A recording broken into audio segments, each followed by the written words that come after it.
Olá pessoal, todos bem?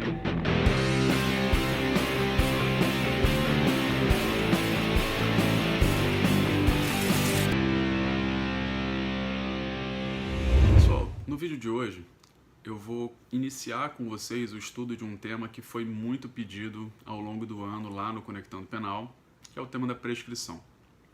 Será uma sequência de vídeos onde, por vezes eu, outras vezes a Gisele, abordaremos os diversos aspectos envolvendo esse tema, que é um tema muito extenso, é um tema que, só para vocês terem uma ideia, no Código Penal, ele tem uma parte para tratar exclusivamente da prescrição que vai do artigo 109 até o artigo 120.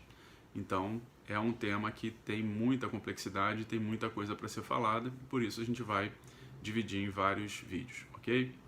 Nesse primeiro vídeo de hoje, eu vou analisar com vocês as ideias gerais da prescrição para a gente, a partir daí, entrar nas modalidades. O primeiro ponto importante é a gente conceituar o que vem a ser prescrição. Pessoal, prescrição nada mais é do que a perda da pretensão.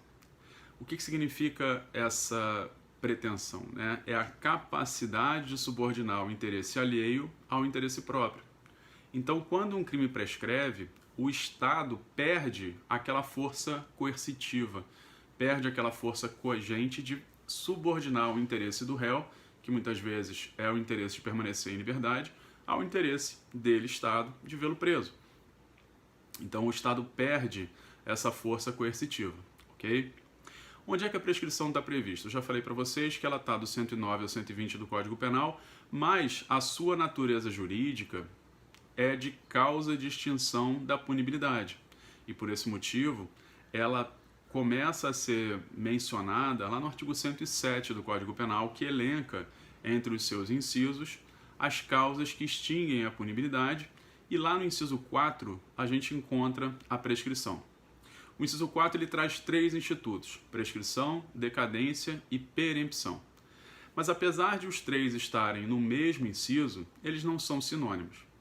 A prescrição, como eu já expliquei para vocês, é a perda da pretensão, que é a capacidade de subordinar o interesse alheio ao interesse próprio. A decadência, por sua vez, corresponde à perda do direito. E que direito que você perde na decadência? O direito de ação. E no Código Penal, a decadência vem atrelada a dois tipos de ação penal. Ela vem atrelada à ação penal privada e também à ação penal pública condicionada à representação do ofendido. Fala-se também na decadência na ação penal privada subsidiária da pública, que é uma terceira modalidade, e tudo isso está previsto lá no artigo 103. E qual que é o prazo decadencial? Qual que é o prazo para a perda desse direito de ação? O prazo está estabelecido lá no artigo 103, é um prazo de 6 meses. Então, seja na ação penal privada, seja na ação penal pública condicionada à representação, seja na ação penal privada subsidiária da pública, nós temos um prazo comum de 6 meses para que seja exercido, no caso da ação penal privada, o direito de ação, no caso da ação penal pública condicionada à representação, o direito à representação, e no caso da ação penal privada subsidiária da pública, o direito de entrar com a ação naqueles casos de inércia do Ministério Público. Então, essa é a decadência no nosso direito penal. E a perempção, pessoal, é um instituto que está previsto lá no artigo 60 do Código de Processo Penal, que corresponde, em última análise, à perda do momento para você praticar um ato dentro do processo. E um detalhe importante, só existe perempção em ação penal privada, ok? Então você vai perder o momento, seja para você formular o pedido de condenação e alegações finais, seja para você comparecer a algum ato do processo, você faltar uma audiência na ação penal privada sem motivo justificado, isso é caso de perempção, e assim por diante. Vocês podem ir lá no artigo 60 do CPP e encontrar as hipóteses de perempção, mas deixando claro que só vale perempção para ação penal privada, não existe perempção em ação penal pública, seja ela condicionada, seja ela incondicionada, ok? Bom, então, feita essa introdução, já vimos o conceito, que é a perda da pretensão, e já vimos a sua natureza jurídica, que é de uma causa de extinção da punibilidade. Um outro ponto que eu quero trabalhar com vocês no vídeo de hoje são os fundamentos da prescrição, ou seja, as razões dela existir. E a gente só vai poder falar em prescrição se 3 elementos estiverem presentes de forma concomitante, ou seja, não são elementos que ou um ou outro, eles não são alternativos, eles são concomitantes. Os 3 têm que acontecer para que um determinado crime esteja prescrito. O primeiro deles é o decurso do tempo. E que tempo é esse? Pessoal, todos os prazos de prescrição no nosso direito penal estão previstos lá no artigo 109.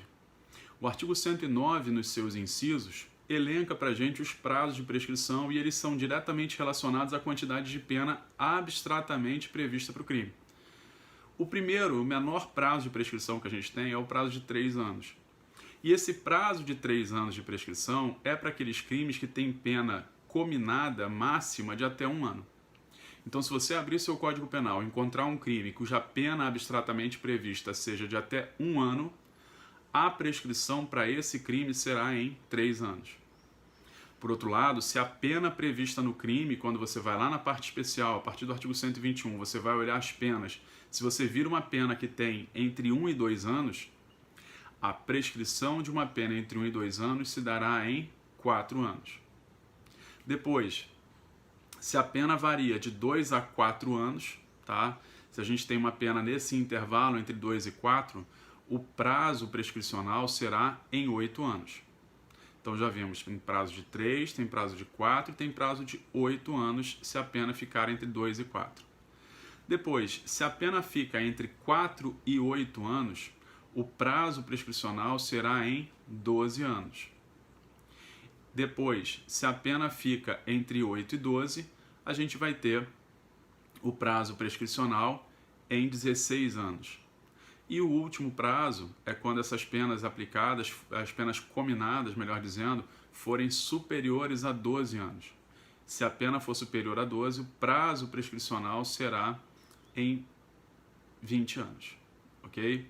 Então, se você vir a pena cominada para o crime e ela for superior a 12 anos, o prazo prescricional será em 20 anos. Isso está previsto lá, como eu já falei para vocês, no artigo 109, que tem lá no inciso 1, em 20 anos, se o máximo é superior a 12, no inciso 2, em 16 anos, e assim por diante. Então, todos esses prazos prescricionais estão descritos lá no artigo 109 do Código Penal, ok? Então, primeiro fundamento da prescrição, decurso do tempo. Um outro fundamento da prescrição, esse é muito importante também que a gente fique atento, é a negligência da autoridade. E em que sentido é essa negligência da autoridade? Pessoal, da mesma forma que existe por parte do cidadão o dever de responder por aqueles atos, existe também, por outro lado, o dever do Estado de diligenciar no cumprimento do seu munus público, no cumprimento do seu papel, de investigar, de produzir as provas necessárias para demonstrar a culpa daquele indivíduo que está sendo acusado pela prática de um crime. E esse processo, até em razão de uma garantia constitucional, ele não pode durar uma eternidade, ou seja, é um direito de todo cidadão a duração razoável do processo contra ele instaurado. Então, seja a autoridade policial, seja a autoridade judiciária, eles precisam diligenciar no sentido de que esse processo tenha uma duração célere, tenha uma duração razoável para que a pretensão punitiva seja efetivada, tá?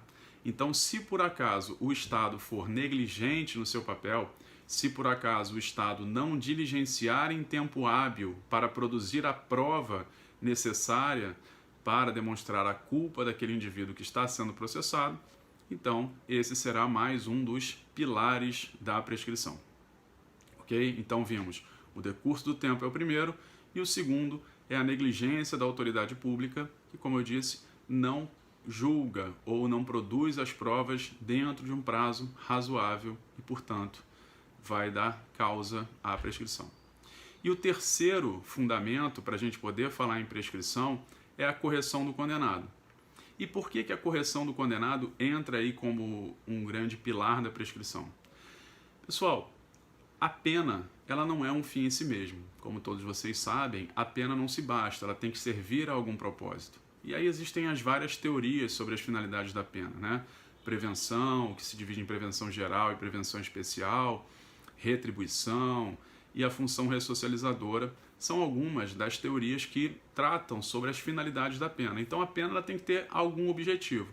E pensando na lógica da ressocialização, a pena ela tem que servir de forma de alcançar que aquela pessoa volte à sociedade sem representar um perigo para ela. Então, se esse indivíduo já esteve fora do sistema prisional, ou seja, ele já não cumpriu a pena dele, mas ele não mais representa um perigo para o Estado, ou seja, ele não é um delinquente quanto mais, ele não está praticando crimes em sequência, e além disso os outros dois requisitos estão presentes, isso é uma demonstração cabal de que aquela pena, no ponto de vista da utilidade, para ele já não se mostra presente.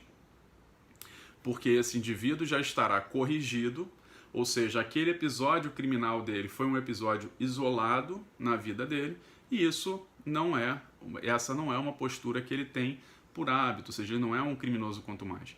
Porque se aquele indivíduo é um criminoso quanto mais, se aquele indivíduo é um cara que pratica crimes em sequência, ele obviamente não está corrigido e obviamente a pena não vai perder a sua finalidade. Só um detalhe, vocês vão aprender mais para frente, quando a gente estudar as causas interruptivas da prescrição, que a reincidência interrompe a prescrição. E só para lembrar, o que uma causa interruptiva uma causa interruptiva em geral faz com o prazo? Ele volta a contar do zero. Então a reincidência é uma causa interruptiva da prescrição. Então por isso que a correção do condenado é tão importante. E aí eu vou trazer um exemplo para vocês. É possível que vários de vocês lembrem daquele caso da menina Eloá. O que aconteceu naquele caso da menina Eloá? O ex-namorado dela manteve a Eloá em cárcere privado, porque ele queria que ela retomasse o namoro com ele, e aquilo acabou numa tragédia, a menina acabou morrendo, a polícia invadiu o apartamento, aí houve troca de tiros, a menina acabou morrendo, né? Se não me engano foi o próprio sequestrador quem atirou nela, e nesse caso, para que eu estou falando disso? O pai da Eloá, por conta dessa tragédia toda, ele foi procurado pelas emissoras de televisão para dar entrevista. E no momento em que ele deu a entrevista, a imagem dele circulou o país inteiro. E ele era procurado em um outro estado da federação em razão de um crime que ele tinha cometido há 19 anos. Ou seja, ele estava foragido há muitos anos, mas ele era procurado pela polícia. E aí o que acontece nesse caso? Vamos parar para pensar aqui. Ele fugiu do estado onde ele tinha cometido o crime, estava vivendo na cidade de São Paulo, levando uma vida, em princípio, honesta, né? Na medida em que não houve nenhum outro caso que justificasse a prisão dele e tal. Então, em princípio, ele estava levando uma vida correta, criando a filha dele na cidade de São Paulo, e de repente, por uma tragédia, a imagem dele aparece na televisão, e aí as pessoas do estado onde ele tinha praticado aquele crime viram, e a polícia foi atrás e acabou efetuando a prisão dele. Mas por qual motivo ele pôde ser preso se ele estava foragido há 19 anos? Pelo fato de a condenação existente contra ele ser a uma pena superior a 12 anos. Se não me engano, a pena dele era de 13 anos e alguma coisa. Então, se a pena dele era de 13 anos e alguma coisa, você tem, nesse caso, um prazo prescricional de 20 anos, lá pelo artigo 109, inciso 1 do Código Penal. Então, vejam bem, vamos pensar nos pilares da prescrição aqui. Primeiro pilar, decurso do tempo. Já tinha passado o tempo, o prazo prescricional para ele? Não. Tinha passado 19 anos, mas precisava de 20. Segundo, negligência da autoridade. Veja, por mais que o cara fuja, não é possível que esse cara em algum momento da vida dele não tenha prestado, né, uma declaração de imposto de renda, não tenha feito um registro em algum órgão para comprar alguma coisa, enfim, não tenha praticado algum ato que fizesse com que ele entrasse nos sistemas para poder ser monitorado, para poder ser localizado.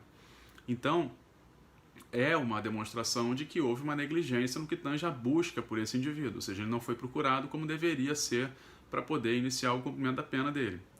E o terceiro, correção do condenado. Aparentemente, pessoal, como eu disse para vocês, não há nenhum indício de que ele vinha praticando crimes em sequência, de que ele era um criminoso quanto mais. Então, em princípio, ele está corrigido. Segundo, então teve a correção, teve a negligência, mas faltou o terceiro, que é o decurso do tempo. Então, pelo fato de faltar um dos elementos para a gente poder falar em prescrição, o crime dele não estava prescrito e ele acabou sendo preso. Ok? Então, pessoal, no vídeo de hoje, meu objetivo era esse, mostrar para vocês a razão de ser da prescrição, ou seja, os seus pilares de existência, Depois, mostrar a natureza jurídica e também falar sobre o conceito de prescrição. Nos próximos vídeos, a gente vai fazer uma análise com vocês das causas interruptivas da prescrição, causas suspensivas da prescrição, bem como das modalidades. A gente vai falar sobre prescrição da pretensão punitiva, prescrição da pretensão executória, como a gente faz para calcular esses prazos prescricionais. Tudo isso vai fazer parte dos nossos próximos vídeos, beleza? Espero ter podido ajudar vocês a entender um pouco mais sobre a prescrição e olhar a prescrição sob um prisma mais de garantia mesmo do que como uma forma de impunidade, mas a gente segue nos próximos vídeos para aprofundar a discussão sobre a prescrição, beleza? Então é isso, pessoal. Até um próximo vídeo, um grande abraço. Até mais.